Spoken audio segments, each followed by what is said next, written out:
ਸੋ ਕਰੇ ਸਹਿ ਜਾਇ ਜਾਇ ਜੈ ਸਤਿ ਵਾਹਿਗੁਰੂ ਜੀ ਕਾ ਖਾਲਸਾ ਵਾਹਿਗੁਰੂ ਜੀ ਕੀ ਫਤਿਹ ਵਾਹਿਗੁਰੂ ਜੀ ਕਾ ਖਾਲਸਾ ਵਾਹਿਗੁਰੂ ਜੀ ਕੀ ਫਤਿਹ ਵਾਹਿਗੁਰੂ ਜੀ ਕੀ ਫਤਿਹ ਵਾਹਿਗੁਰੂ ਜੀ ਕੀ ਫਤਿਹ।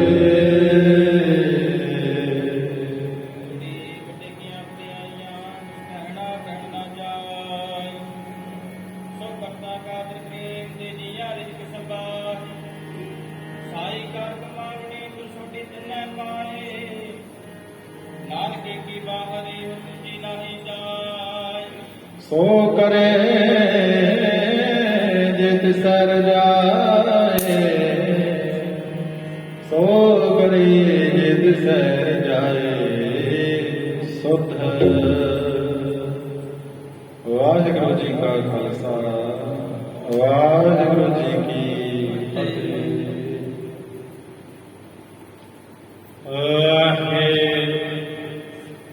ਵਾਹਿਗੁਰੂ ਜੀ ਵਾਹਿਗੁਰੂ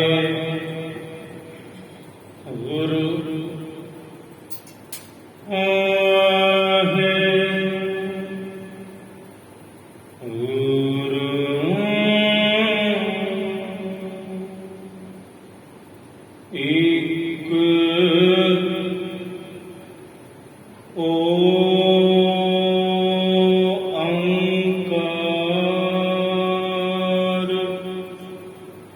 ਏਕ ਓੰਕਾਰ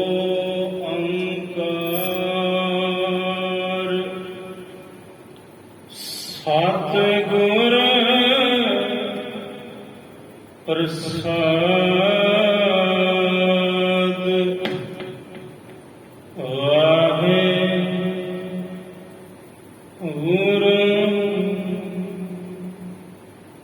ਵਾਹਿਗੁਰੂ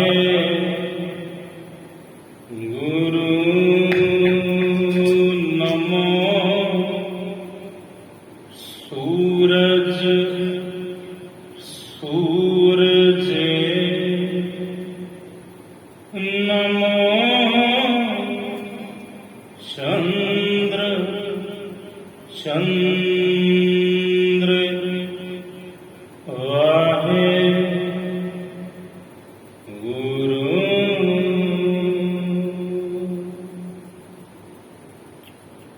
ਸੁਖ ਮੈ ਸੰਗੀ ਪਏ ਸੁਖ ਮੈ ਸੰਗੀ ਪਏ ਦੁਖ ਸੰਗ ਨ ਹੋਏ ਸੁਖ ਮੈ ਸੰਗੀ ਪਏ ਦੁਖ ਸੰਗ ਨ ਹੋਏ ਕਹੋ ਨਾਨਕ ਭਜ ਹਰ ਮਨ ਕਹੋ ਨਾਨਕ ਭਜ ਹਰ ਮਨ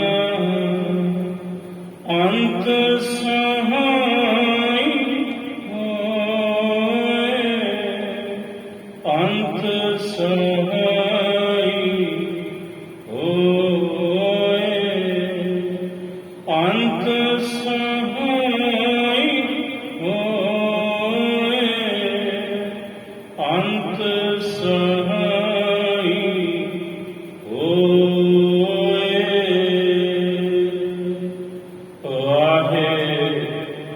ਵਾਹਿਗੁਰੂ ਵਾਹਿਗੁਰੂ ਜੀ ਸੁਖਾ ਹਟਾਲ ਗੁਰ ਸੇਵੀਏ ਅਹਨਿਸ ਸਹਿਜ ਸੁਭਾਏ ਦਰਸ਼ਨ ਪਰਸਿਐ ਗੁਰੂ ਕੈ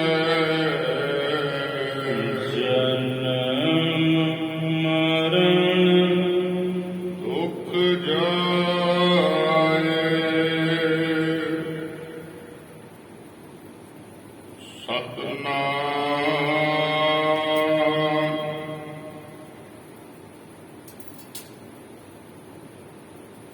ਸ੍ਰੀ ਵਾਹਿਗੁਰੂ ਸਾਹਿਬ ਜੀ।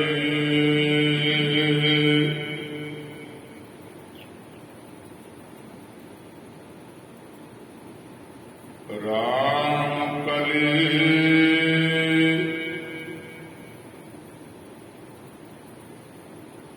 ਬਾਣੀ ਬੇੜੀ ਜੀਓ ਕੀ ਇੱਕ ਓੰਕਾਰ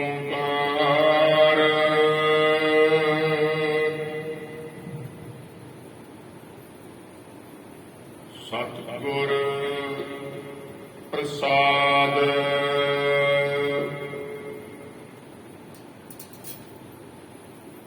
ਪੀੜਾ ਪਿੰਗੁਲਾ ਔਰ ਸੁਖ ਮਨਾ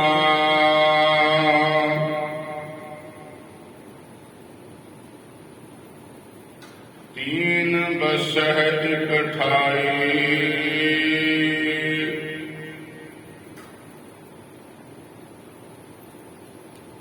बेड़ी संगम तह पिराग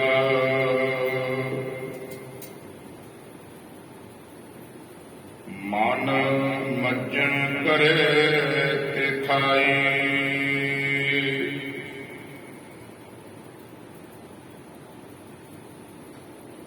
पीड़ा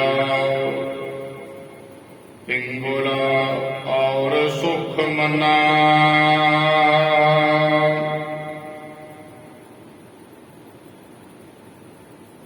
तीन बसह इकठाई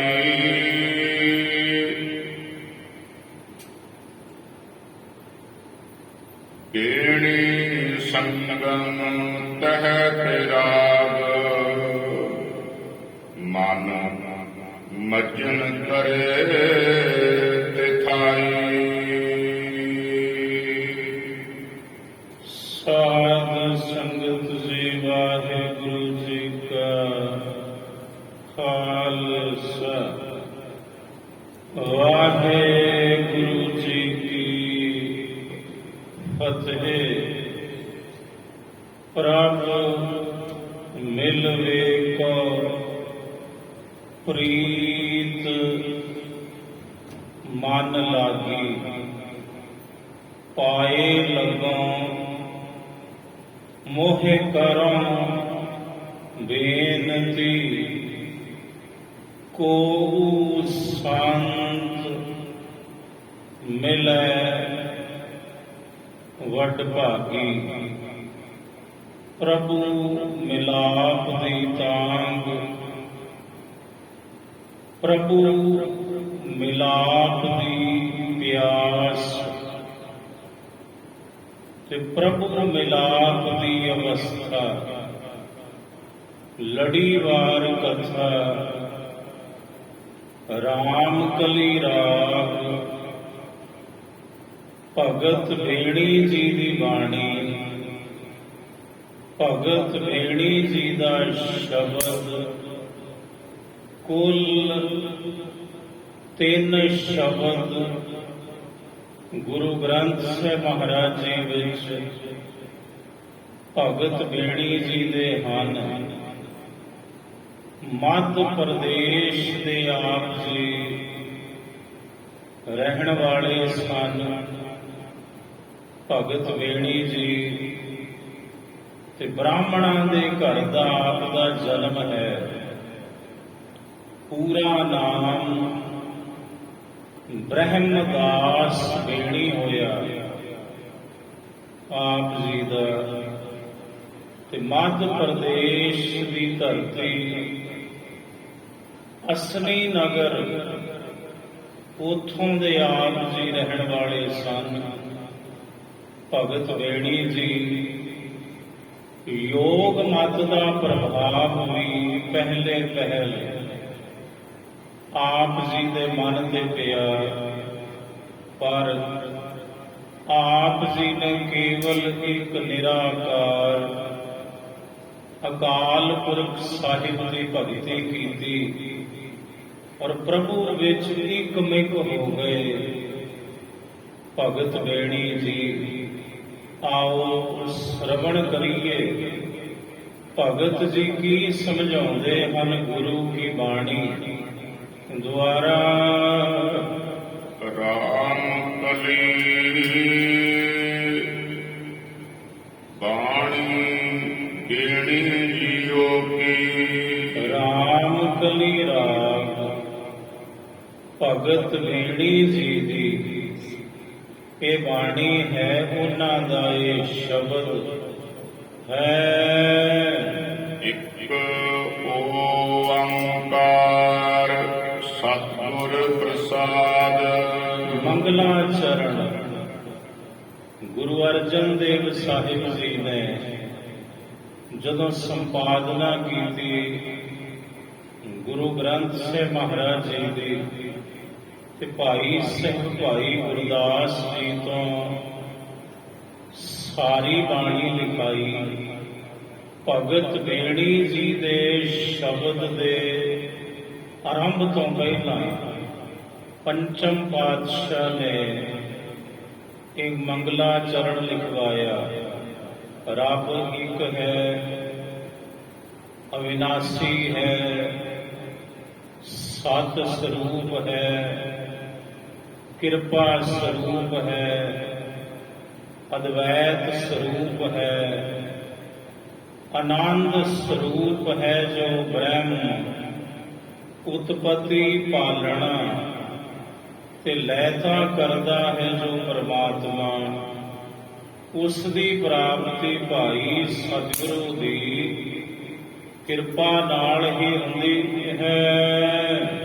ਈੜਾ ਪਿੰਗੁਲਾ ਔਰ ਸੁਖ ਮਨਾ। ਹੁਣ ਈੜਾ ਪਿੰਗੁਲਾ ਤੇ ਸੁਖ ਮਨਾ, ਇਹ ਤਿੰਨ ਨਾੜੀਆਂ ਮੰਨੀਆਂ ਨੇ ਸਾਡੇ ਸਰੀਰ ਵਿੱਚ। ਈੜਾ ਹੈ ਸਾਡਾ ਜੋ ਨੱਕ ਹੈ, ਜੋ ਸਾਡੀ ਖੱਬੀ ਨਾਸਿਕਾ ਹੈ, ਉਹਨੂੰ ਕਹਿੰਦੇ ਨੇ ਈੜਾ। ਪਿੰਗੁਲਾ ਕਹਿੰਦੇ ਨੇ ਨੱਕ ਦੀ ਸੱਜੀ ਜੋ ਨਾੜੀ ਹੈ, ਨਾਸਿਕਾ। ਯੋਗੀ ਲੋਕ ਜਦੋਂ ਸਮਾਧੀ ਲਾਉਂਦੇ ਨੇ, ਸਾਧਨਾ ਕਰਦੇ ਨੇ, ਤਾਂ ਖੱਬੀ ਸੁਰ ਦੁਆਰਾ ਸਵਾਸ ਉੱਪਰ ਵੱਲ ਖਿੱਚਦੇ ਨੇ, ਔਰ ਸੱਜੀ ਸੁਰ ਦੁਆਰਾ ਖਿੱਚੇ ਹੋਏ ਸਵਾਸ ਨੂੰ ਉਹ ਥੱਲੇ ਲਿਆਉਂਦੇ ਨੇ, ਬਾਹਰ ਕੱਢਦੇ ਨੇ। ਇਸ ਕਿਰਿਆ ਨੂੰ ਕਹਿੰਦੇ ਨੇ ਪ੍ਰਾਣਾਯਾਮ ਦੀ ਕਿਰਿਆ। ਸੋ ਭਗਤ ਬੇਣੀ ਜੀ ਕਹਿੰਦੇ ਈੜਾ, ਪਿੰਗੁਲਾ ਔਰ ਸੁਖਮਨਾ, ਅਤੇ ਜਿਹੜੀ ਸੁਖਮਨਾ ਨਾੜੀ ਹੈ, ਜੋਗੀ ਲੋਕ ਖੱਬੀ ਸੁਰ ਦੁਆਰਾ ਸਾਹ ਖਿੱਚ ਕੇ ਸੱਜੀ ਸੁਰ ਦੁਆਰਾ ਉਹਨਾਂ ਸਾਹਾਂ ਨੂੰ ਬਾਹਰ ਕੱਢਦੇ ਨੇ, ਤੇ ਜਦੋਂ ਉਹ ਆਪਣੇ ਸਵਾਸ ਟਿਕਾਉਂਦੇ ਨੇ ਤਾਂ ਜਿਹੜੀ ਨੱਕ ਦੀ ਜੜ ਹੈ, ਇੱਥੇ ਹੈ ਸੁਖਮਨਾ ਨਾੜੀ। ਸੁਖਮਨਾ ਨਾੜੀ ਵਿੱਚ ਜੋਗੀ ਜਨ ਆਪਣੇ ਸਵਾਸ ਟਿਕਾਉਂਦੇ ਹਨ। ਤੀਨ ਬਸਹਿ ਇਕ ਠਾਈ। ਇਹ ਤਿੰਨੇ ਨਾੜੀਆਂ ਦਾ ਜਿਹੜਾ ਕੇਂਦਰ ਹੈ, ਉਹ ਇੱਕ ਥਾਂ ਤੇ ਹੈ। ਉਹ ਹੈ ਸਾਡੀ ਤੁਹਾਡੀ ਨੱਕ ਦੀ ਜੜ। ਤਿੰਨੇ ਨਾੜੀਆਂ ਇੱਕ ਥਾਂ ਤੇ ਵਸਦੀਆਂ ਹਨ। ਬੇਣੀ ਸੰਗਮ ਤਹਿ ਪਿਰਾਗ। ਭਗਤ ਬੇਣੀ ਜੀ ਕਹਿੰਦੇ ਹੁਣ ਇਸ ਥਾਂ ਤੇ ਸੰਗਮ ਹੈ, ਜਿਵੇਂ ਪ੍ਰਯਾਗਰਾਜ ਇਲਾਹਾਬਾਦ ਦੀ ਧਰਤੀ ਤੇ ਸੰਗਮ ਹੈ ਤਿੰਨ ਨਦੀਆਂ ਦਾ, ਗੰਗਾ, ਜਮਨਾ ਤੇ ਸਰਸਵਤੀ। ਇਲਾਹਾਬਾਦ ਦੀ ਧਰਤੀ ਤੇ ਪ੍ਰਯਾਗਰਾਜ ਜੋ ਤੀਰਥ ਹੈ, ਉੱਥੇ ਤਿੰਨੇ ਨਦੀਆਂ ਦਾ ਸੰਗਮ ਹੁੰਦਾ ਹੈ, ਮਿਲਾਪ ਹੁੰਦਾ ਹੈ। ਭਗਤ ਵੇਣੀ ਜੀ ਕਹਿੰਦੇ ਜਿਵੇਂ ਪ੍ਰਯਾਗਰਾਜ ਤੀਰਥ ਹੈ, ਉੱਥੇ ਤਿੰਨੇ ਨਦੀਆਂ ਦਾ ਮਿਲਾਪ ਹੈ, ਸੰਗਮ ਹੈ, ਤੇ ਉਹ ਤੀਰਥ ਹੈ। ਭਗਤ ਜੀ ਕਹਿੰਦੇ ਜਦੋਂ ਪ੍ਰਭੂ ਮਿਲਾਪ ਦੀ ਅਵਸਥਾ ਇਸ ਜੀਵ ਨੂੰ ਪ੍ਰਭੂ ਦੀ ਕਿਰਪਾ ਸਦਕਾ ਪ੍ਰਾਪਤ ਹੋ ਜਾਂਦੀ ਹੈ, ਫਿਰ ਇਹਨੂੰ ਜਿਹੜਾ ਪਿੰਗਲਾ ਤੇ ਸੁਖਮਨਾ ਦੀ ਲੋੜ ਨਹੀਂ, ਕਿਉਂਕਿ ਫਿਰ ਜਿਹੜਾ ਇਹਦਾ ਮਨ ਹੈ ਉਹ ਨਾਮ ਰੂਪੀ ਤੀਰਥ ਵਿੱਚ ਹੀ ਟੁੱਬੀ ਮਾਰਦੇ ਤੇ ਇਸ਼ਨਾਨ ਕਰਦਾ ਹੈ। ਭਗਤ ਵੇਣੀ ਜੀ ਇੱਥੇ ਯੋਗ ਮਤ ਦਾ ਖੰਡਨ ਕਰਦੇ ਨੇ। ਕਹਿੰਦੇ ਜਿਵੇਂ ਜੋਗੀ ਜਨ ਜਿਹੜਾ ਪਿੰਗਲਾ ਤੇ ਸੁਖਮਨਾ ਜਿਹੜੀ ਨਾੜੀ ਹੈ, ਤਿੰਨਾਂ ਦਾ ਸੰਗਮ ਹੈ। ਨੱਕ ਦੀ ਸਾਡੀ ਤੁਹਾਡੀ ਜਿਹੜੀ ਜੜ ਹੈ ਇੱਥੇ, ਤੇ ਜੋਗੀ ਲੋਕ ਆਪਣੀ ਸੁਰਤ ਆਪਣਾ ਧਿਆਨ ਇੱਥੇ ਟਿਕਾਉਂਦੇ ਨੇ। ਉਹ ਕਹਿੰਦੇ ਅਸੀਂ ਪ੍ਰਭੂ ਦੇ ਚਰਨਾਂ ਵਿੱਚ ਧਿਆਨ ਜੋੜ ਰਹੇ ਹਾਂ। ਤੇ ਭਗਤ ਵੇਣੀ ਜੀ ਕਹਿੰਦੇ ਆ ਦੁਨੀਆ ਦੇ ਲੋਕੋ, ਜਦੋਂ ਪ੍ਰਭੂ ਮਿਲਾਪ ਦੀ ਅਵਸਥਾ ਆਉਂਦੀ ਹੈ ਤਾਂ ਜੀਵ ਨੂੰ ਆਪਣੇ ਅੰਦਰੋਂ ਹੀ ਆਤਮ ਰੂਪੀ ਤੀਰਥ ਦੀ ਪ੍ਰਾਪਤੀ ਹੁੰਦੀ ਹੈ। ਤੇ ਫਿਰ ਜਿਹੜਾ ਜੀਵ ਦਾ ਮਨ ਹੈ ਉਸ ਆਤਮ ਰੂਪੀ ਤੀਰਥ ਵਿੱਚ ਪੱਠੇ ਪਹਿਰ ਹੀ ਡੁੱਬੀਆਂ ਲਾਉਂਦਾ ਹੈ, ਇਸ਼ਨਾਨ ਕਰਦਾ ਹੈ। ਜਦੋਂ ਪ੍ਰਭੂ ਮਿਲਾਪ ਦੀ ਅਵਸਥਾ ਕਿਸੇ ਦੇ ਉੱਪਰ ਪ੍ਰਭੂ ਦੀ ਕਿਰਪਾ ਸਦਕਾ ਆਣ ਬਣਦੀ ਹੈ ਭਾਈ, ਵੇਣੀ ਤਹਾਂ ਪਿਰਾਗ ਸੰਗਮ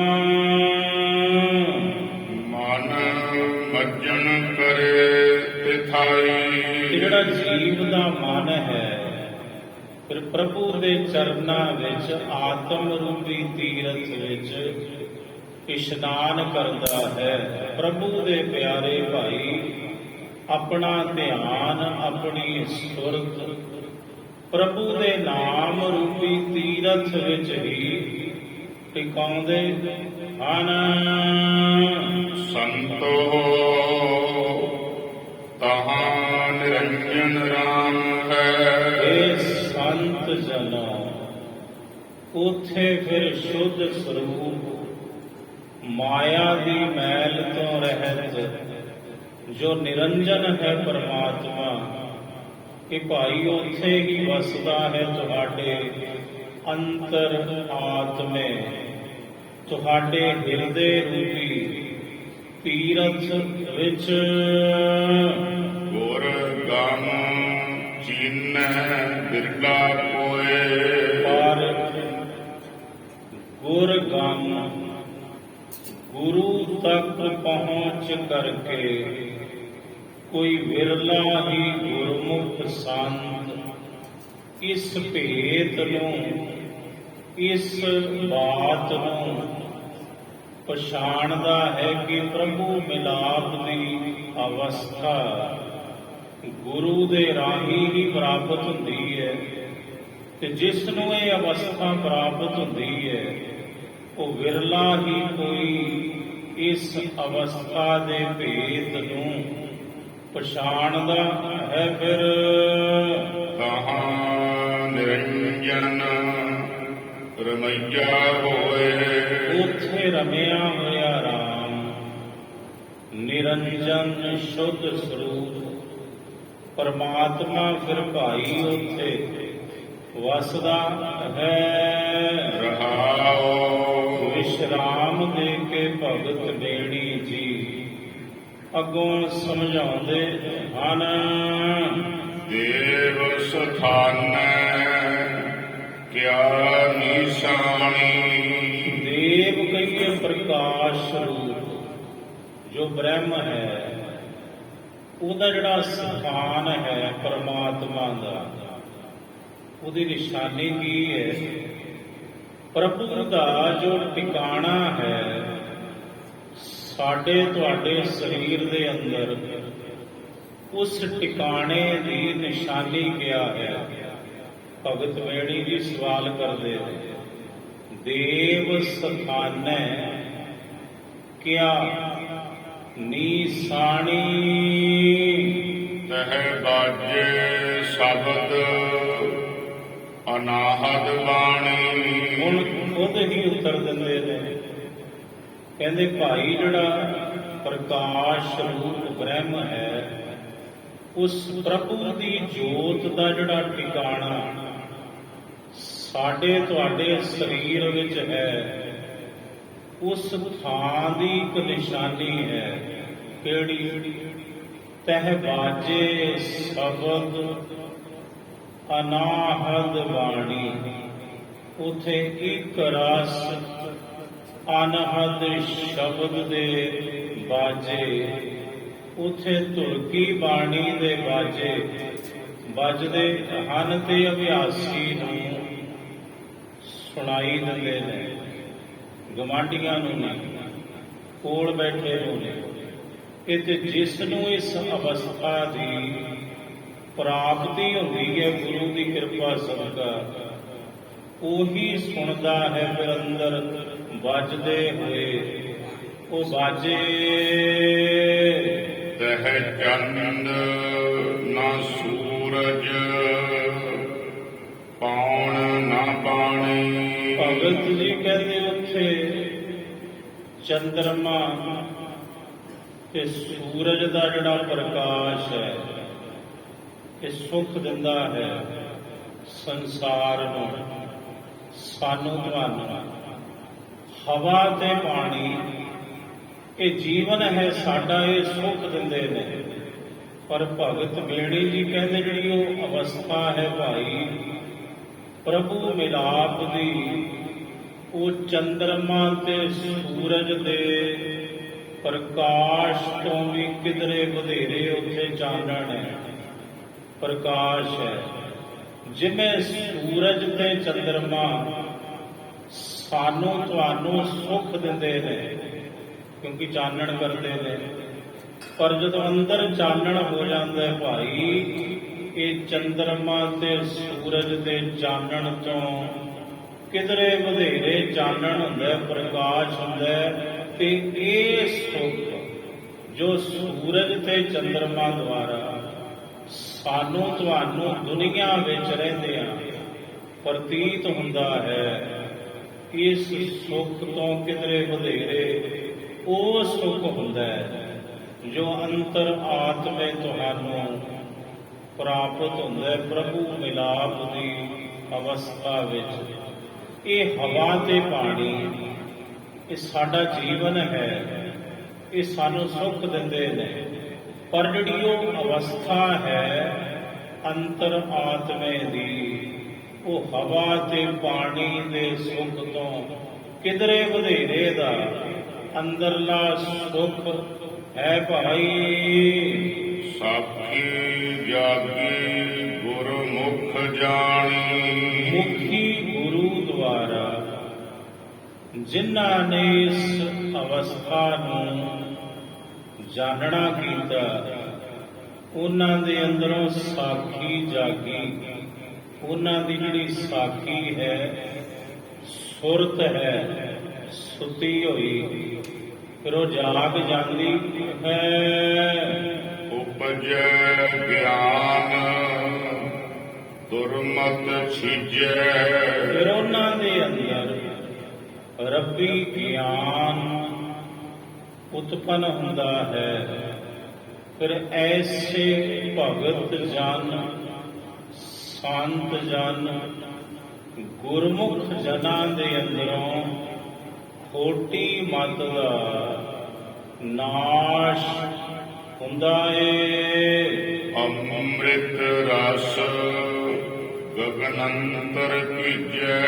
ਫਿਰ ਉਹ ਨਾਮ ਰੂਪੀ ਜਿਹੜਾ ਅੰਮ੍ਰਿਤ ਰਸ ਹੈ, ਇਸ ਨਾਮ ਰੂਪੀ ਅੰਮ੍ਰਿਤ ਰਸ ਵਿੱਚ ਫਿਰ ਉਹਨਾਂ ਦਾ ਮਨ ਭਿੱਜਦਾ ਹੈ ਗਗਨ ਅੰਤਰ, ਕਿਉਂਕਿ ਫਿਰ ਜਿਹੜਾ ਅਭਿਆਸੀ ਹੈ ਭਗਤ ਬੇੜੀ ਜੀ ਕਹਿੰਦੇ ਉਸ ਦੀ ਪਰਵਾਜ਼, ਉਸ ਦੀ ਸੁਰਤ ਦੀ ਉਡਾਰੀ ਗਗਨ ਤੱਕ ਹੁੰਦੀ ਹੈ, ਆਕਾਸ਼ ਤੱਕ ਹੁੰਦੀ ਹੈ, ਭਾਵ ਉਹਦੀ ਸੁਰਤ ਉੱਚੀ ਹੁੰਦੀ ਹੈ। ਇਸ ਅਵਸਥਾ ਵਿੱਚ ਪਹੁੰਚ ਕੇ ਇਸ ਕਲਾ ਜੋ ਜਾਣ ਭਿਓ, ਇਸ ਕਲਾ ਦਾ, ਇਸ ਹੁਨਰ ਦਾ, ਪ੍ਰਭੂ ਮਿਲਾਪ ਦੀ ਇਸ ਕਲਾ ਦਾ ਜਿਹੜਾ ਭੇਦ ਜਾਣਦਾ ਹੈ ਕੋਈ, ਭੇਟੈ ਤਾਸ ਪਰਮ ਗੁਰਦੇਵ, ਫਿਰ ਉਸੇ ਨੂੰ ਮਿਲਦੇ ਨੇ ਪਰਮ ਸਭ ਤੋਂ ਵੱਡੇ ਗੁਰਦੇਵ, ਪ੍ਰਕਾਸ਼ ਰੂਪ ਗੁਰੂ ਪਰਮਾਤਮਾ, ਉਸੇ ਨੂੰ ਮਿਲਦੇ ਹਨ, ਗੱਲੀ ਬਾਤੀ ਨਹੀਂ। ਦਸਮ ਦੁਆਰਾ ਅਗਮ ਅਪਾਰਾ, ਜੋ ਦਸਮ ਦੁਆਰ ਹੈ ਉਹ ਅਗਮ ਅਪਾਰ ਪਰਮੇਸ਼ਰ ਦਾ ਟਿਕਾਣਾ ਹੈ। ਵਾਹਿਗੁਰੂ ਜੀ ਦੀ ਜੋਤ ਇਸ ਦਸਮ ਦੁਆਰ ਵਿੱਚ ਟਿਕੀ ਹੈ। ਪਰਮ ਪੁਰਖ ਕੀ ਘਾਟੀ, ਇਹ ਸਭ ਤੋਂ ਵੱਡਾ ਜਿਹੜਾ ਪੁਰਖ ਹੈ ਅਕਾਲ ਪੁਰਖ ਵਾਹਿਗੁਰੂ, ਉਸ ਦੀ ਘਾਟੀ ਹੈ, ਉਸ ਦਾ ਅਸਥਾਨ ਹੈ, ਉਸ ਦਾ ਟਿਕਾਣਾ ਹੈ ਸਾਡੇ ਤੁਹਾਡੇ ਸਰੀਰ ਅੰਦਰ। ਉੱਪਰ ਹਾਟ, ਹਾਟ ਪਰ ਆਲਾ, ਸਰੀਰ ਦੇ ਉੱਪਰ ਇੱਕ ਹਾਟ ਹੈ, ਸਾਡਾ ਤੁਹਾਡਾ ਸਿਰ। ਇਸ ਸਰੀਰ ਦੇ ਉੱਪਰ ਸਭ ਤੋਂ ਇੱਕ ਹਾਟ ਹੈ ਜਿਹਨੂੰ ਸਿਰ ਕਿਹਾ ਜਾਂਦਾ ਹੈ। ਇਸ ਸਿਰ ਦੇ ਅੰਦਰ ਇੱਕ ਆਲਾ ਹੈ ਜਿਹਨੂੰ ਕਹਿੰਦੇ ਨੇ ਦਸਮ ਦੁਆਰ। 9 ਦੁਆਰੇ ਪ੍ਰਗਟ ਕੀਏ, 10ਵਾਂ ਗੁਪਤ ਰਖਾਇਆ। ਗੁਰੂ ਕਹਿੰਦੇ ਇੱਥੇ ਹੈ ਉਹ ਗੁਪਤ ਅਸਥਾਨ, ਦਸਮ ਦੁਆਰ ਸਿਰ ਦੇ ਉੱਪਰ, ਜਿੱਥੇ ਅਸੀਂ ਤੁਸੀਂ ਜੂੜਾ ਸਜਾਉਨੇ ਆ, ਜੂੜਾ ਬੰਨ੍ਹਦੇ ਆ। ਇਹਦੇ ਬਿਲਕੁਲ ਥੱਲੇ ਇੱਕ ਆਲਾ ਹੈ ਗੁਰਬਾਣੀ ਦੇ ਅਨੁਸਾਰ, ਤੇ ਉਸ ਆਲੇ ਦੇ ਵਿੱਚ ਥਾਤੀ ਹੈ, ਟਿਕਾਣਾ ਹੈ ਪ੍ਰਭੂ ਦੀ ਜੋਤ ਦਾ। ਸਾਡੇ ਤੁਹਾਡੇ ਸਰੀਰ ਵਿੱਚ ਇੱਥੇ ਪ੍ਰਭੂ ਦੀ ਜੋਤ ਦਾ ਭਗਤ ਜੀ ਕਹਿੰਦੇ ਟਿਕਾਣਾ ਹੈ ਭਾਈ। ਉੱਪਰ ਹਾਟ, ਹਾਟ ਪਰ ਆਲਾ, ਆਲੇ ਭੀਤਰ ਤੇ ਥਾਤੀ, ਇਸ ਆਲੇ ਦੇ ਅੰਦਰ, ਦਸਮ ਦੁਆਰ ਦੇ ਅੰਦਰ, ਭੀਤਰ ਇਹਦੇ ਅੰਦਰ ਥਾਤੀ, ਪ੍ਰਭੂ ਦੀ ਜੋਤ ਥਾਤੀ ਟਿਕੀ ਹੋਈ ਹੈ।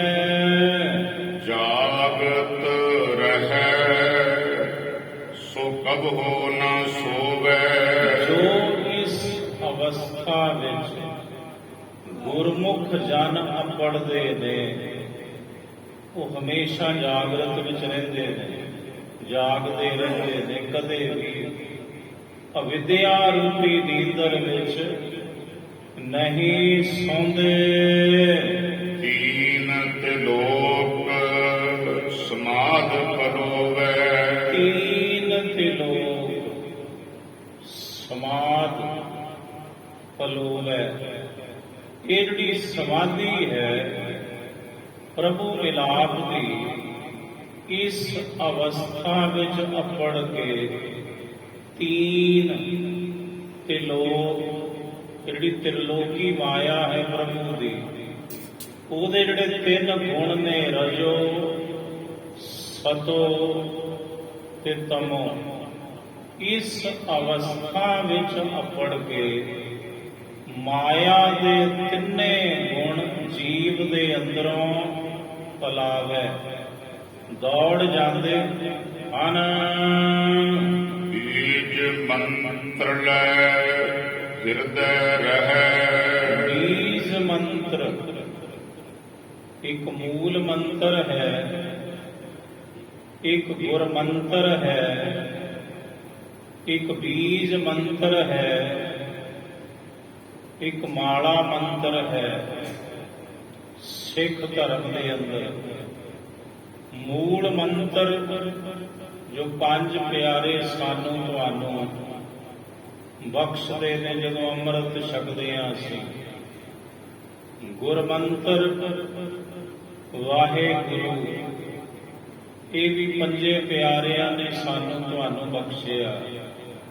ਵਾਹਿਗੁਰੂ ਗੁਰਮੰਤਰ ਹੈ ਤੇ ਮੂਲ ਮੰਤਰ ਇੱਕ ਓੰਕਾਰ ਸਤਿਨਾਮ ਕਰਤਾ ਪੁਰਖ ਨਿਰਭਉ ਨਿਰਵੈਰ ਅਕਾਲ ਮੂਰਤ ਅਜੂਨੀ ਸੈਭੰ ਗੁਰ ਪ੍ਰਸਾਦ ਜਾਪੋ ਆਦ ਸੱਚ ਜੁਗਾਦ ਸੱਚ ਹੈ ਭੀ ਸੱਚ ਨਾਨਕ ਹੋਸੀ ਭੀ ਸੱਚ।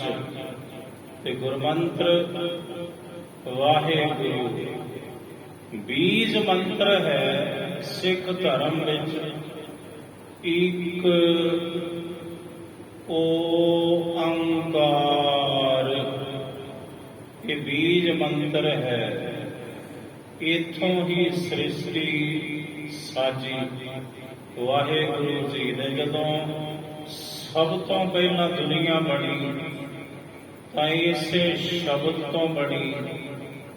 ਗੁਰਮਤ ਦੀ ਫਿਲਾਸਫੀ ਦੁਆਰਾ ਓੰਕਾਰ ਕੀਓ ਪਾਸਾਰਾ ਓੰਕਾਰ ਆਦ ਇਹ ਬੀਜ ਮੰਤਰ ਹੈ।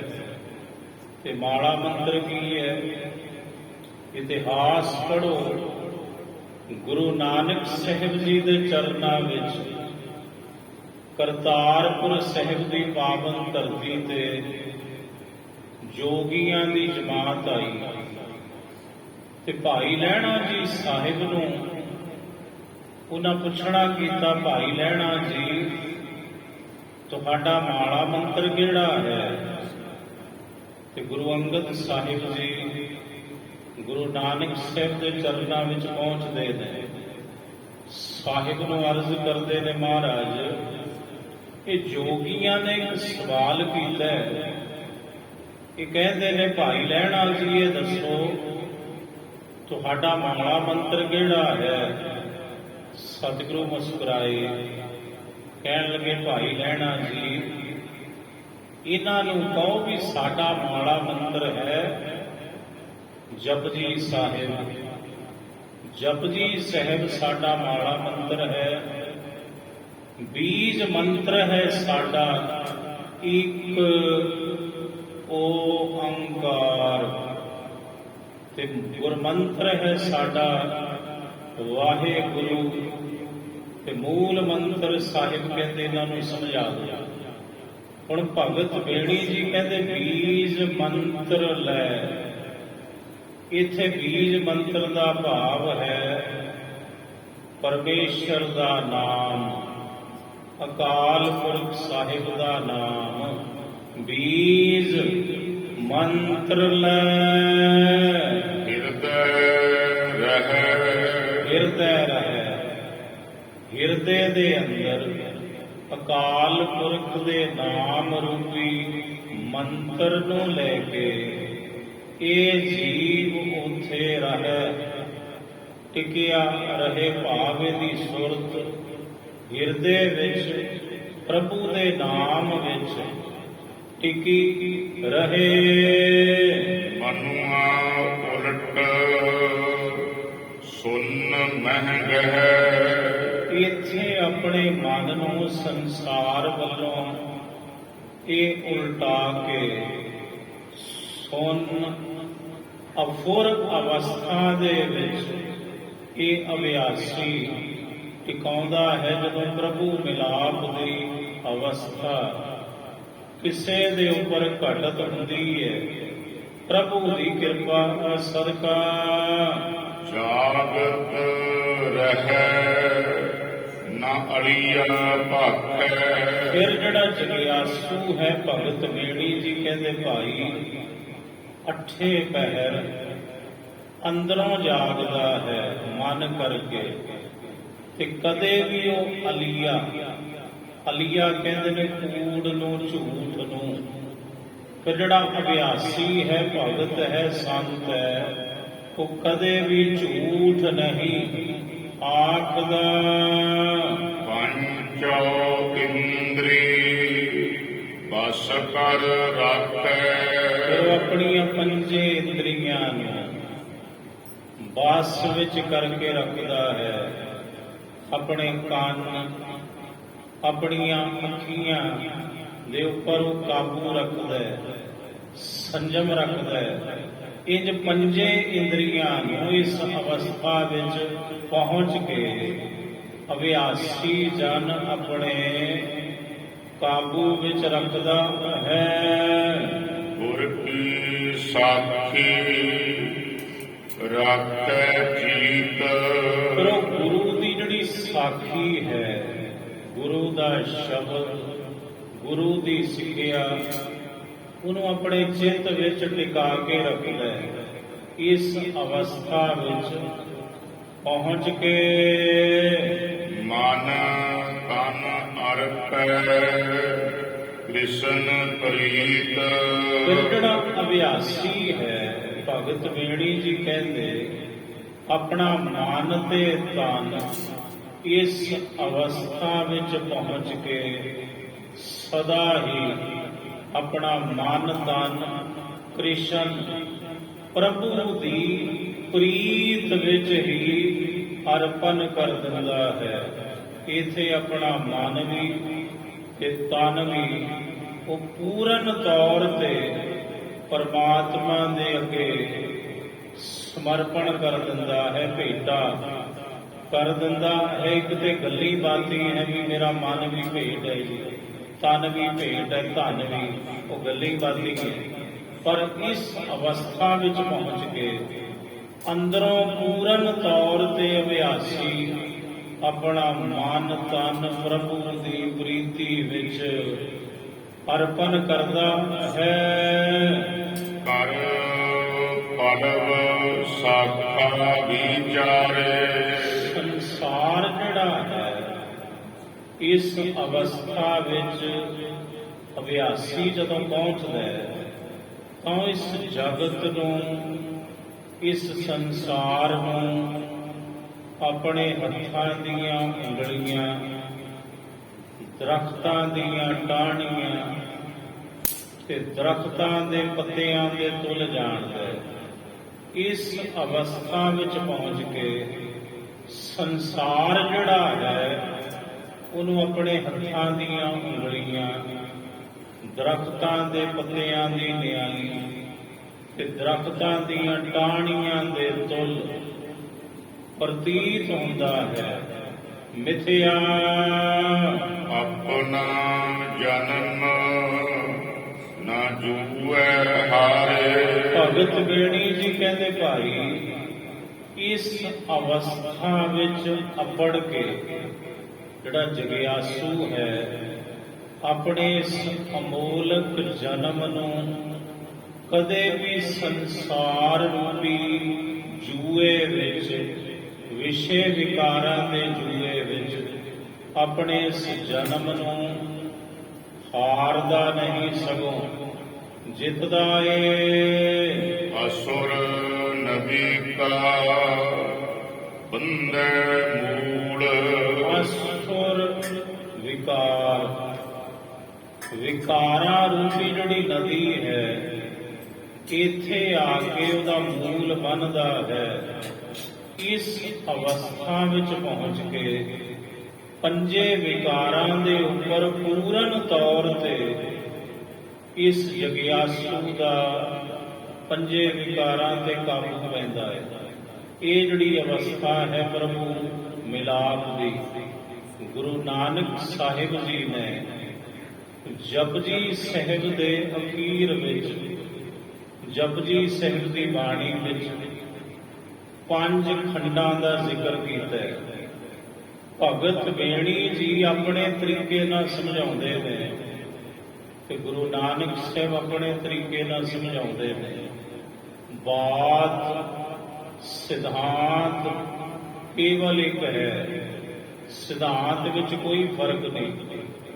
ਸਮਝਾਉਣ ਦਾ ਢੰਗ ਭਗਤ ਵੇਣੀ ਜੀ ਦਾ ਆਪਣਾ ਹੈ ਤੇ ਗੁਰੂ ਨਾਨਕ ਸਾਹਿਬ ਜੀ ਦਾ ਆਪਣਾ ਹੈ, ਪਰ ਸਿਧਾਂਤ ਇੱਕੋ ਹੀ ਹੈ। ਉੱਥੇ ਵੀ ਪ੍ਰਭੂ ਮਿਲਾਪ ਦੀ ਜਿਹੜੀ ਅਵਸਥਾ ਹੈ ਕਿੱਥੋਂ ਘਟਨ ਸ਼ੁਰੂ ਹੁੰਦੀ ਹੈ। ਪਹਿਲਾਂ ਹੈ ਧਰਮ ਖੰਡ, ਫਿਰ ਸਾਹਿਬ ਨੇ ਗਿਆਨ ਖੰਡ ਦੀ ਬਾਤ ਕੀਤੀ ਤੇ ਮਹਾਰਾਜ ਸਾਹਿਬ ਜੀ ਸਮਝਾਉਂਦੇ ਨੇ ਜਦੋਂ ਸੱਚ ਖੰਡ ਦੀ ਅਵਸਥਾ ਵਿੱਚ ਪਹੁੰਚਦਾ ਹੈ, ਉਸ ਤੋਂ ਪਹਿਲਾਂ ਕਰਮ ਖੰਡ ਤੇ ਸਤਿਗੁਰੂ ਕਹਿੰਦੇ ਪੰਜੇ ਵਿਕਾਰਾਂ ਦੇ ਉੱਪਰ ਇਸ ਜੀਵ ਦਾ ਉੱਥੇ ਜਾ ਕੇ ਕੰਟਰੋਲ ਹੁੰਦਾ ਹੈ। ਜਿਹੜਾ ਮਨ ਹੈ ਪੂਰਨ ਤੌਰ ਤੇ ਅਭਿਆਸੀ ਦੇ ਵਾਸ ਵਿੱਚ ਆਉਂਦਾ ਹੈ। ਉਸ ਅਵਸਥਾ ਵਿੱਚ ਪਹੁੰਚ ਕੇ ਭਗਤ ਬੇਣੀ ਜੀ ਇਹੀ ਖੁਲਾਸਾ ਕਰਦੇ ਨੇ ਪੰਕਤੀ ਦੁਆਰਾ, ਸੁਣੋ ਜੀ। असुर नदी का बंदर मूल, ਅਸੁਰ ਕਹੀਏ ਵਿਕਾਰਾਂ ਰੂਪੀ ਜਿਹੜੀ ਨਦੀ ਹੈ, ਉਹਦਾ ਮੂਲ ਇੱਥੇ ਬੰਨਿਆ ਜਾਂਦਾ ਹੈ। ਇਸ ਅਵਸਥਾ ਵਿੱਚ ਜਦੋਂ ਸੁਰਤ ਅਪੜਦੀ ਹੈ ਤਾਂ ਪੰਜੇ ਵਿਕਾਰਾਂ ਦੇ ਉੱਪਰ ਜਗਿਆਸੂ ਦਾ ਪੂਰਨ ਤੌਰ ਤੇ ਕੰਟਰੋਲ, ਕਾਬੂ ਹੁੰਦਾ ਹੈ। ਆਏ ਪ੍ਰਭ ਸਰਨਾਗਤੀ ਕਿਰਪਾ ਨਿਧ ਦਇਆਲ, ਏਕ ਅੱਖਰ ਹਰ ਮਨ ਮਸਤ ਨਾਨਕ ਹੋਤ ਨਿਹਾਲ। ਵਾਹਿਗੁਰੂ ਜੀ ਕਾ ਖਾਲਸਾ, ਵਾਹਿਗੁਰੂ ਜੀ ਕੀ ਫਤਿਹ।